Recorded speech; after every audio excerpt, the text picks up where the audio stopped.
नमस्कार, मी विद्या लेले हैदराबादलाच असते. माझं वय 91 आहे.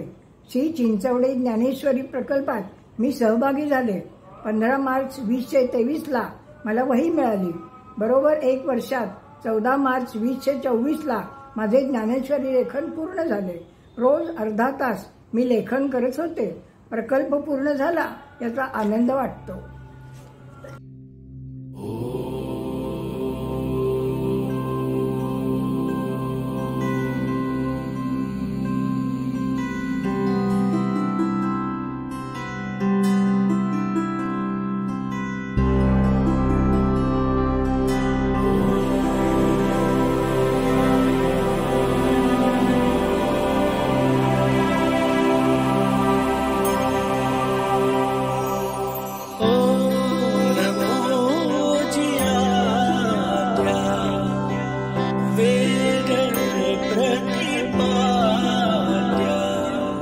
जय जय सुसंवेद्या